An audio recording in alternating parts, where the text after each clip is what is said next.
Hey guys, and welcome to another video with Lykkelige. This week I am doing my contribution to challenge of the month with Draw with Jazza here on YouTube, and this month's theme was style swap, where you had to depict a scene using a different art style. So I chose to draw one of the scenes from one of the latest episodes of Steven Universe, and I depicted the scene using the style of Studio Ghibli.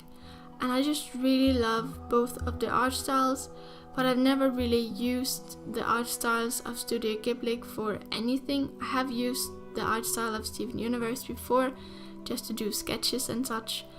So not really being familiar with the style of Studio Ghibli in the way of using the art style, I was kind of nervous going into this, especially since I knew that I had to create a background. And I don't usually do background. If I can, I will avoid doing background. So I was really nervous going into this. But luckily the background in Steven Universe is quite plain and simple. So I didn't really have a lot of details going into it. So all the details that I would have to add would be by my own imaginations. So I think I was lucky, and I think I managed actually to do a decent work.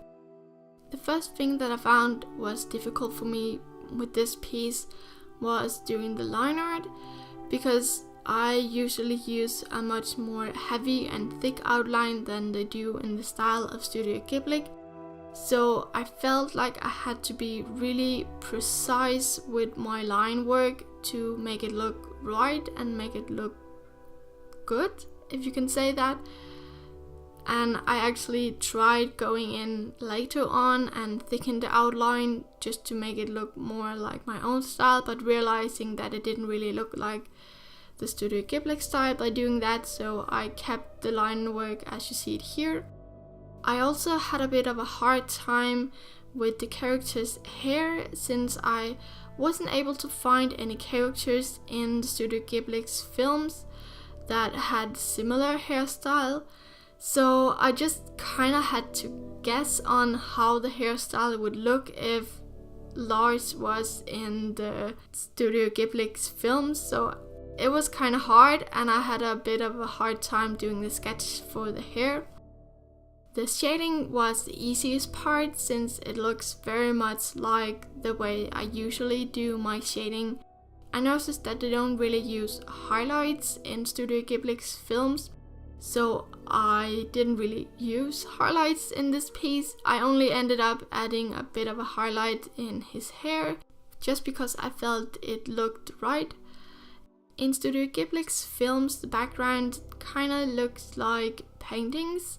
I don't know if they do it by hand or if they do it digitally, but since I was working in Photoshop, I did the background digitally. I don't really do backgrounds, and I have only made very few digital paintings, so this was kind of scary going into. I actually almost didn't finish this drawing because I was afraid that it would look bad, but I ended up overcoming my fear, and I ended up creating a piece that I'm really proud of. From here on, I'm just sort of refining the piece and just adding details and such and making it look right.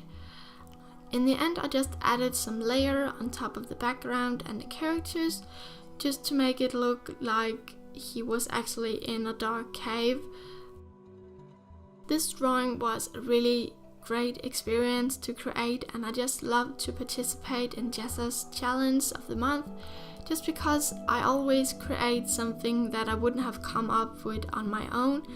I have entered the competition 2 times before, and both times I've created pieces that was pushing my own limits. Mostly the first time. Second time I think I rushed it. This time I also pushed my limits, and I'm really happy that I decided to participate. I am actually almost done with this drawing, and I really hope you enjoyed watching this video. If you did, please remember that I post a new video every Friday, and if you have any ideas for future videos that you would like me to do, please let me know down below, and until next time, take care and bye bye.